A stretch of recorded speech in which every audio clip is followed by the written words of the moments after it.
semua, kali ini saya akan membahas bagaimana tata cara persidangan secara elektronik melalui e-court Mahkamah Agung. Sebelumnya, apa sih e-litigation itu? E-litigation adalah salah satu layanan dari e-court yang dilakukan dengan saluran elektronik seperti telekomunikasi dan dapat diakses secara daring. Terdapat 4 layanan e-court yang saling berkaitan. Yang pertama, e-filing atau pendaftaran perkara secara online.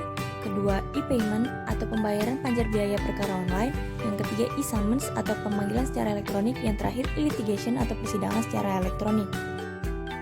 Maka, e-litigation merupakan sebuah sistem yang menjadikan proses administrasi persidangan dapat dilakukan secara elektronik, meliputi pertukaran dokumen persidangan, yakni jawaban, replik, duplik, dan kesimpulan berdasarkan Perma Nomor 1 Tahun 2019. Di mana terdapat beberapa manfaat e-litigation, yaitu jadwal dan agenda persidangan menjadi lebih pasti.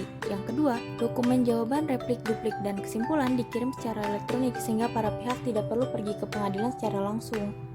Bukti-bukti tertulis dikirim secara elektronik dan diperbolehkan penggunaan tanda tangan secara digital. Dan keempat, pemeriksaan saksi dan ahli dapat dilakukan dengan telekonferensi yang jauh lebih menghemat waktu serta biaya. Kelima, pembacaan putusan dapat dilakukan secara elektronik tanpa harus dihadiri para pihak.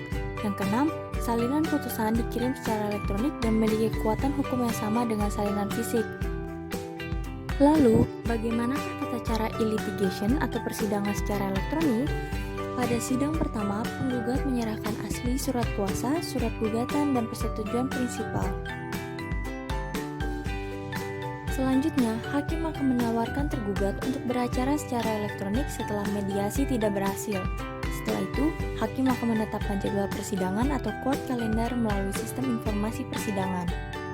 Lalu, para pihak akan melakukan jawab-menjawab secara elektronik pada hari dan jam yang telah ditetapkan, di mana para pihak mengirim bukti tertulis secara elektronik sebelum diperiksa di persidangan.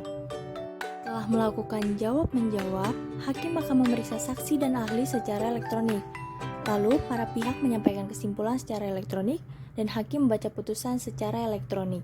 Sekian penjelasan dari saya mengenai tata cara persidangan melalui e-litigasi. Kalian dapat mengakses website e-court yang tertera dalam video jika ingin info lebih lanjut.